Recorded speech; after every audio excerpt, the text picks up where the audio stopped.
నమస్తే, welcome to think Andhra. నేను మీ శ్రావణి.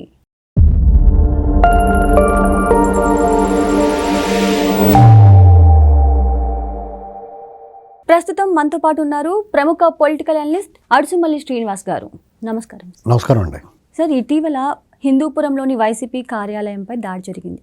అయితే ఈ దాడి టీడీపీ చేయించింది. మరీ ముఖ్యంగా బాలకృష్ణ ఈ దాడి వెనకాల ఉన్నారు అని చెప్పి వైసీపీ శ్రేణులు ఆరోపిస్తున్నారు. అసలు దీంట్లో ఎంతవరకు వాస్తవం ఉండే అవకాశం ఉంది సార్? మొట్టమొదటిగా పార్టీ కార్యాలయం మీద దాడి చేయటం అనాగరికం, అలా చేయకూడదు, చాలా దురదృష్టకరం అనేటువంటి డిప్లొమాటిక్ స్టేట్మెంట్స్ ఉండవండి నా దగ్గర. ఎందుకంటే ఇప్పుడు రాజకీయాలన్నీ కూడా ఈ 2 దశాబ్దాల్లో చాలా మార్పు వచ్చిందండి. ఒకనాటి 2004కు ముందు రాజకీయాలు వేరు, 2004 తర్వాత రాజకీయాలు వేరు. 2004 తర్వాత ఆంధ్రప్రదేశ్ ఉమ్మడి రాష్ట్రంలో రాజశేఖర రెడ్డి ముఖ్యమంత్రి అయిన తర్వాత కొన్ని ఆటవిక శక్తులు ప్రభావం పెరిగింది. అంటే వ్యక్తిత్వ హననం, అబోధ కల్పనలో, అసత్య ప్రచారాల్లో, ప్రత్యక్ష దాడులకి తెగబడడం అనేటువంటిది అలవాటైంది.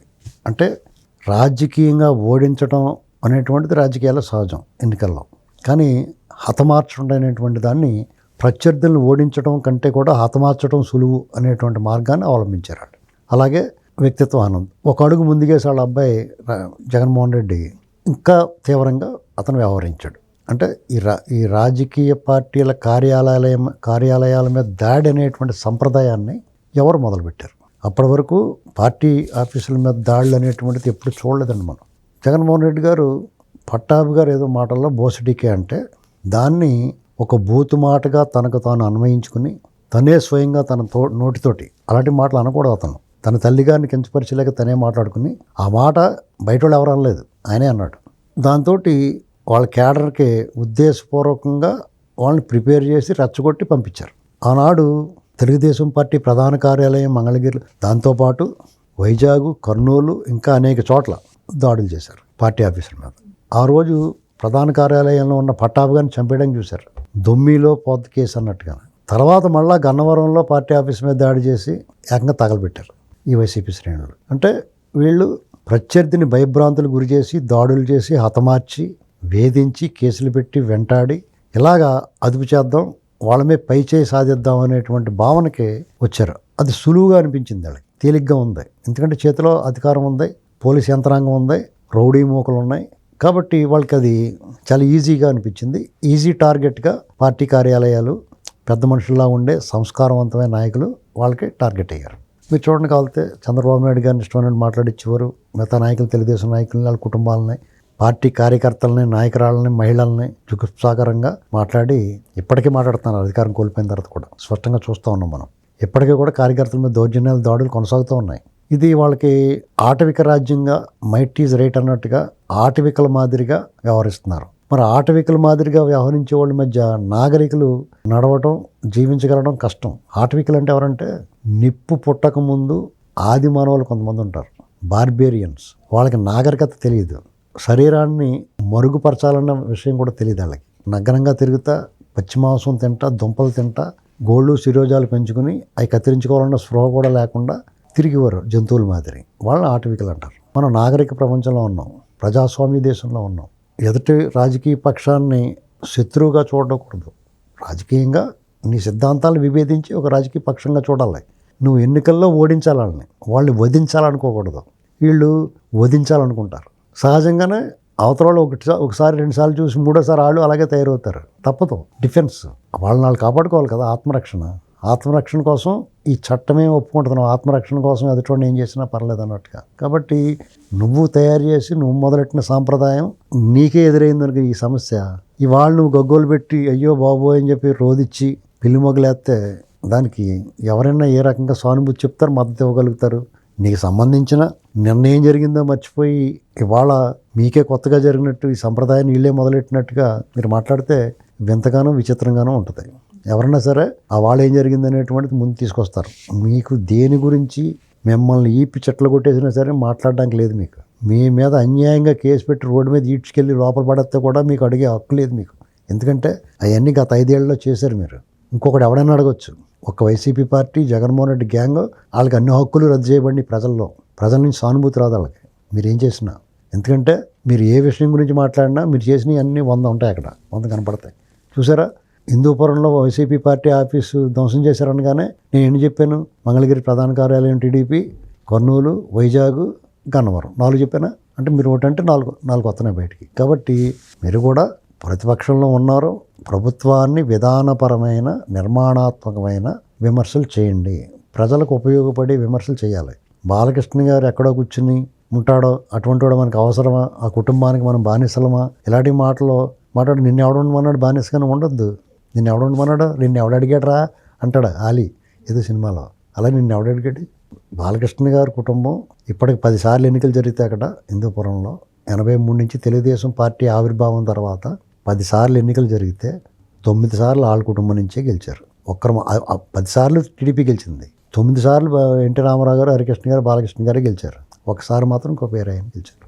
అంత బలమైన పార్టీ క్యాడర్ అంత బలంగా ఉన్న చోట, ఈ కుటుంబంలోనూ ఈ నాయకుల పట్ల వాళ్ళకి అంత విశ్వాసం ఉన్న చోట పార్టీ అధికారంలోకి వచ్చినా రాకపోయినా ఆ సీటు తెలుగుదేశం పార్టీ గెలుస్తూ వచ్చింది. వాళ్ళు సరైన నాయకులు కాకపోయినా, వాళ్ళకి ప్రజల పట్ల బాధ్యత లేకపోయినా, ప్రజలకు దూరంగా ఉన్నా వాళ్ళని గెలిపించే అవకాశం ఉండదు. ఎందుకంటే ఇవాళ రేపు పెడితే పెళ్ళి పెట్టకపోతే దినం చేస్తారంటున్నాను. ఒకనాడు ఇలాగా ఉండదు కదా. పైగా వీళ్ళకేం కులబలం ఏం లేదు అక్కడ, దౌర్జన్యం చేసి మీకు మళ్ళీ ఫ్యాక్షన్ ముఠాలు పెట్టి పరిస్థితి లేదు అక్కడ. మామూలుగానే మీరు అక్కడ ఉంటారని చెప్తున్నారు కదా, అటువంటిది వీళ్ళు అక్కడ ఉండి ఫ్యాక్షన్ చేసేది ఏం లేదు. మీ పులివెందులు కూడా మీరు గెలుస్తున్నారు, అది మీ ఫ్యాక్షన్ రాజకీయాలు మొదలైన తర్వాత గెలిచారు తప్ప అంతకుముందు మీరు వార్డు మెంబర్గా కూడా గెలలేకపోయారు అక్కడ. కాబట్టి ఇదేదో బాలకృష్ణ గారిని అనుచితంగా మాట్లాడడం, బాలకృష్ణ గారినే మాట్లాడేమనుకుని మీరు రొమ్ములు జరుపుకుని హీరో ఇమేజ్ సాధిద్దామనుకుంటే మొగ్గలోనే తుంచేస్తారు. పైగా హైదరాబాద్లో కూర్చున్నవాడు మనం ఎందుకంటారు, ఈ జగన్మోహన్ రెడ్డి ఎక్కడ కూర్చున్నాడు, ఎక్కడ తొంగున్నాడు చెప్పండి మీరు, ఎక్కడ దొలుతున్నాడు, నువ్వెక్కడున్నావు, నువ్వు మాట్లాడినోడు, వేడిరెడ్డి అన్నవాడు, అసలు నువ్వు ఎక్కడ ఉంటున్నావు, ఇలాంటి మాటలు మాట్లాడితే ఇలా ఊరుకుంటారు అనుకుంటున్నారా? బాలకృష్ణ గారు ఒక ఎమ్మెల్యే మాత్రమే కాదు, ఒక రాజకీయ నాయకుడు మాత్రమే కాదు, తెలుగుదేశం పార్టీ వ్యవస్థాపక అధ్యక్షుడు ఎన్టీ రామారావు గారు కుమారుడు మాత్రమే కాదు, ఆయన కూడా 50 సంవత్సరాల నుంచి ఒక సినీ నటుడిగా తన ప్రస్థానం లక్షలాది మంది అభిమానులను కలిగిన ఆయన ఒక నటుడు, మంచి నటుడు, ఆయనకు ఒక ఇమేజ్ ఉంది, ఆయనకు కూడా ప్రాణాలు ఇచ్చేంత అభిమానులు ఉన్నారు. ఒక తెలుగుదేశం పార్టీ రాజకీయ పార్టీ కార్యకర్తలు ఉంటారు, రాజకీయ పార్టీ ఆదేశిస్తే వాళ్ళు ఆగుతారు, చేయమంటే చేస్తారు, వాళ్ళకి అదుపు ఉంటుంది. సినీ అభిమానులకు అదుపు ఉండదు, ఎవరు అదుపు చేయాలని ప్రత్యేకించి వాళ్ళు ఏం చెప్పరు, కొట్టమని చావమని చంపమని ఎప్పుడు ఏం చెప్పరు. ఒక అభిమానంతో ఏదైనా చేస్తే దానికి అంతు పొంతు ఉండదు. ఆ మధ్యకాలంలో చూడండి తొక్కిసలాటలు జరిగినాయి తమిళనాడులో కానీ, ఇక్కడ ఆర్టీసీ క్రాస్ రోడ్స్లో కానీ. ఎవరన్నా చనిపోవాలని చెప్తారా? చనిపోమని చెప్తాడు ఏ హీరో అన్న, తొక్కిసలాడుకుని చచ్చిపోంటారు బాబు అని చెప్తాడా? ఈయన అంతే, ఈయన కొట్టమని తిట్టమని ఏం చెప్పడం. మీరు అనవసరంగా అతను గెలుక్కున్నారో, పోనీ ఆయన ఏమైనా సరిగ్గా అక్కడ లేదా అంటే, ఏ నాయకుడు కరోనాలో కూడా ఏ నాయకుడు చేయనంత సర్వీస్ చేశాడు అక్కడ, ఇవాళకి సర్వీస్ చేస్తున్నాడు. 3 సార్లు హ్యాట్రిక్, 3 సార్లు వరుసగా గెలిచాడు, పార్టీ గెలుపు ఓటంతో సంబంధం లేకుండా. అటువంటి నాయకుడిని పట్టుకుని మీరు నోటికి వచ్చినట్టు మాట్లాడతాం, మీరు పడి ఉండాలంటే ముద్దెట్టుకుంటారనుకున్నారా? మీరు ఇంకా ఇలాగే ఓవరాక్షన్ చేస్తే మిమ్మల్ని కూడా కొడతారు వాళ్ళు. అసలు నేను అనుకున్నాను వాళ్ళు ధర్నాలు చేసినప్పుడు మళ్ళీ ఇంకో రౌండ్ వేస్తారేమో అనుకున్నాను నేను. మీరు అదృష్టవంతులు, ఇంకో రౌండ్ పడలేదు, బాలకృష్ణ గారు ఆపుంటాడు. కాబట్టి మీ ఇష్టమైనట్టు ఓవర్ యాక్షన్ చేసి మేము మాటలంటాం, మీరు మమ్మల్ని ఏమనకూడదు, మేము అంటే గెలించుకోవాలి, కొడితే కొట్టించుకోవాలి, తిడితే తిట్టించుకోవాలంటే అందరూ ఎందుకు ఊరుకుంటారు? ఇప్పుడు ఒక్కొక్కళ్ళు ఒక తరహాలో ఉంటారు. చంద్రబాబు నాయుడు గారితో ఒక తరహా, ఆయన స్టేట్స్మెన్, జెంటిల్మెన్, రాజకీయాల్లో కక్ష రాజకీయాలు ఉండకూడదు అనుకుంటాడు, ఆయనది ఒక విధానం. మీరు నోటికి వచ్చినట్టు మాట్లాడినా సరే తిరిగి ఆయన మాట అండవు, మీ యొక్క జాలిగా చూస్తాడు అంతే. పిచ్చి ఉండకూడదు ఏదో మాట్లాడుకుంటున్నారని.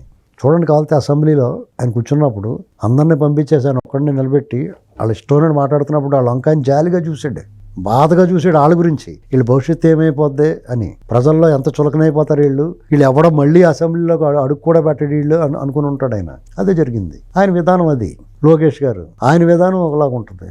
ఎవరిదన్నా సరే తప్పు చేస్తే ఆడితో రికార్డు చేసుకుని ఆడ పని పట్టాలనుకుంటాడు చట్ట ప్రకారం. పవన్ కళ్యాణ్ గారు ముందు రాష్ట్రం ముఖ్యం, మనం దీన్ని సంగతి చూసుకోవాలి, తర్వాత మన సంగతి మనం చూసుకోవాలి. బాలకృష్ణ గారు ఆయన సినిమా నటుడిగా ఎంత బిజీగా ఉన్నా, నియోజకవర్గాన్ని వదిలిపెట్టకుండా, అన్ని అర్హతలు ఉన్నా మంత్రి పదవులు లాంటిది కూడా అడగకుండా పూర్తిగా సహకరించి ఆయన ప్రజల్లో ఉన్నాడు. ప్రజల్లో ఆయన్ని దేవుళ్ళ చూసుకుంటున్నారు.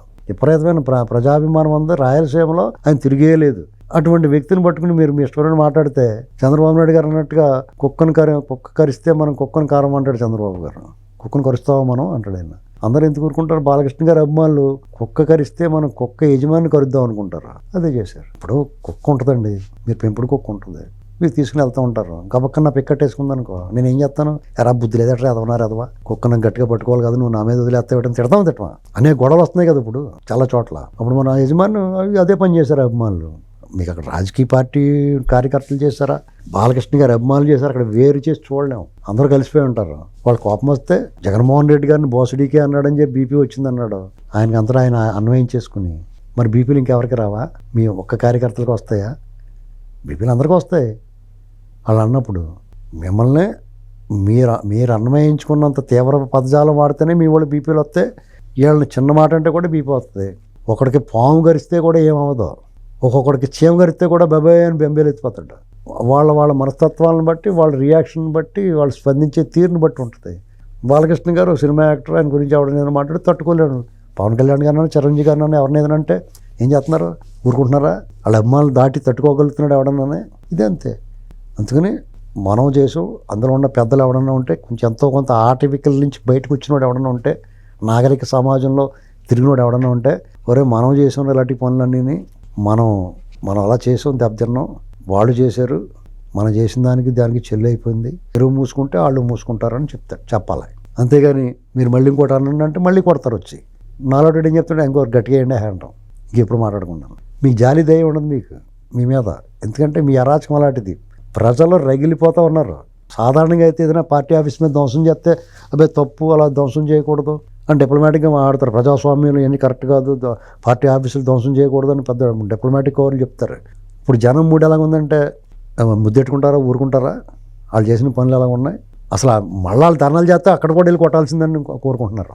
ఎక్కడెక్కడి నుంచో దిగేసి మాట్లాడుతున్నారు. కొత్త వాళ్ళని దింపారు అక్కడికి. నీ ఇక్కడ పని ఏంటని 2 పేకమని అడుగుతున్నారు. ఆ స్టేజ్ మీరు తెచ్చుకున్నారు. మీ నాన్న తెచ్చాడు, జగన్ రెడ్డి వాళ్ళ నాన్న. ఈ పరిస్థితి 20 ఏళ్ళ నుంచి ఇలా మారిపోయేప్పుడు ఈ దరిద్రాలు ఉన్నట్టు కారణం అతనే. అంతకుముందు చాలా హుందాయన రాజకీయాలు ఉన్నాయి. 2004 ముందు కూడా తెలుగుదేశం ఉంది, కాంగ్రెస్ ఉంది, వైరు పక్షాలు యుద్ధంలా చేసుకునే రాజకీయంగా ఎన్నికల వరకు రాజకీయాలు ఉండి, అసెంబ్లీలో కూడా చాలా హుందాయన ప్రవర్తన, సంభాషణలో వాదోపవాదాలు ఉండి, వ్యంగ్యాస్త్రాలు ఉండి, కానీ ఎలా నీచంగా ఒక్కడు పొట్టకొత్త అక్షరముక్క లేకుండా వీళ్ళు ఏం మాట్లాడుతున్నారో వాళ్ళకి తెలియకుండా అటువంటి వాళ్ళు అందరినీ తీసుకొచ్చి జనాల మీద వదిలేడు జగన్మోహన్ రెడ్డి. ఇప్పుడు నువ్వు చేసిన పొరపాట్లు నీకే తగులుతాయి. కర్మ ఈజ్ ఏదో అంటారు కదా, అలాగా నువ్వేం చేసావు అది నీకు వచ్చేస్తుంది. కాబట్టి మీరెవరు కూడా సాధారణంగా ఏంటంటే ఎవరినన్నా చెంప మీద కొడితే బేరమని ఏడ్చి వెసులుబాటు ఉంటుంది, బేరమని ఏడ్చేస్తారు. వాళ్ళ దుఃఖం అంత దుఃఖం ఉన్న వల్ల కొంత ఉపశమనం లభిస్తుంది. మీకు దుఃఖించడం కూడా లేదు, మూసుకుని కూర్చోవాలి. ఎందుకంటే మీరు అలాంటి తప్పులు చేశారు, గుర్తుపెట్టుకోండి. Thank you sir.